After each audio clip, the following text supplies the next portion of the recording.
We all love a good burger, but how can we elevate a really cheap burger into something amazing?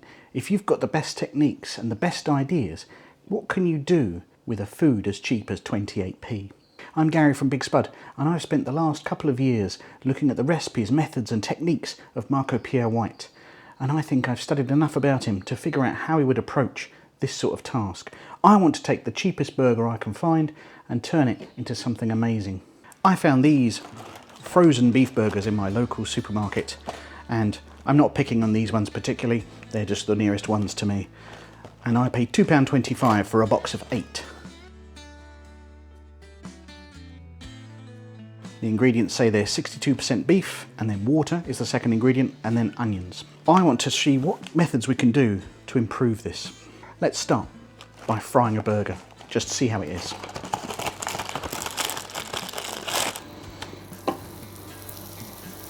This is not a knock on these burgers by any stretch. I have eaten my fair share of these in my time. They're really good for feeding a crowd, or when, to be blunt, you just don't have the money.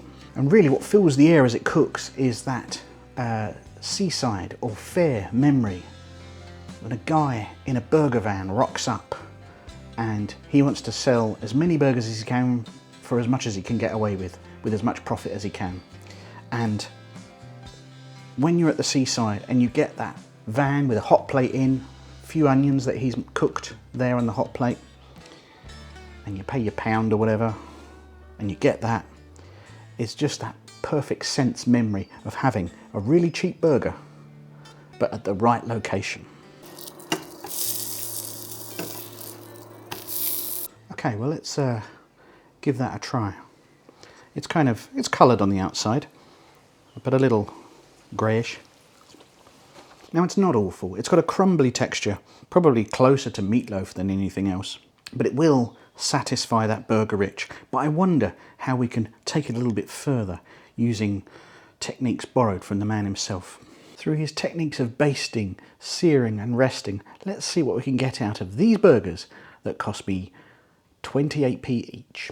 Before we start cooking our improved burger, let's create some garnishes so we're ready to go as soon as we need to. What makes a burger delicious? It's what you put with it. Let's start with a tomato, just a slice of tomato.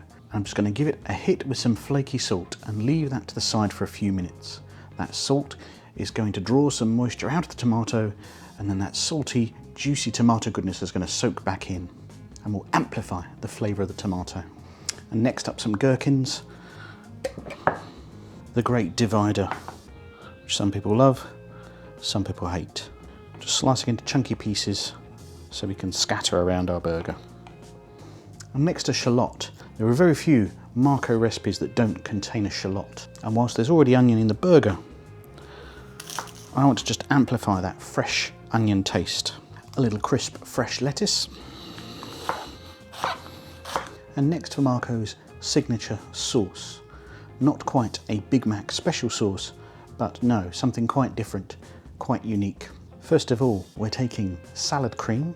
Now that's not widely known outside of the UK, but it's a very tart, sort of adjacent to mayonnaise dressing. It's very, very vinegary, and Heinz salad cream is the only one that people care about. And we're just going to blend that with a little bit of blue cheese, just to give it that hit, and that's where the cheese is coming from in this burger.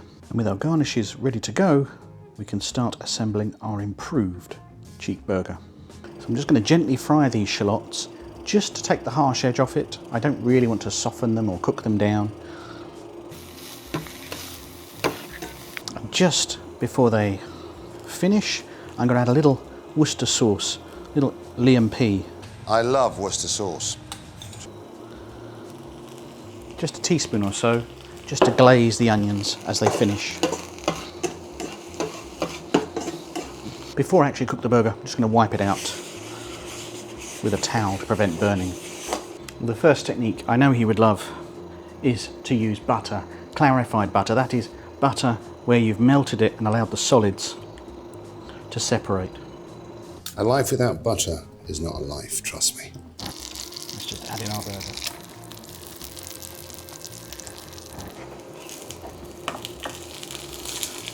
And I'm going to flip this burger often to develop even colouring on both sides.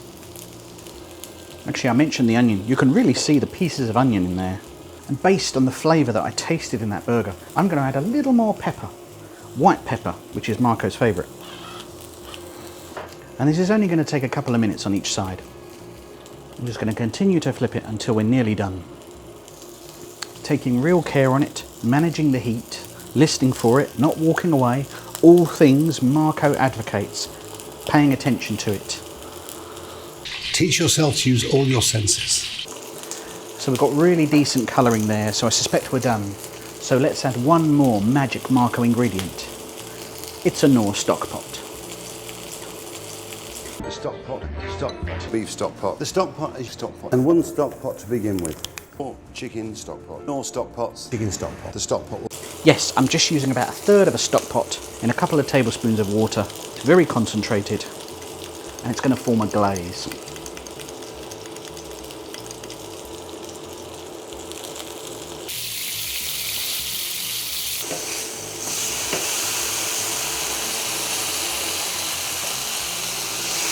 I'm going to assemble a toasted bun, allowing that to soak up the juices from the pan. Let's assemble. Tomato slice. I'm going to add my salad creamy sauce. Give something for my onions.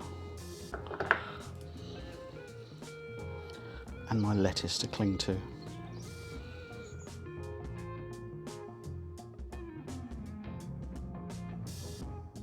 It's delicious.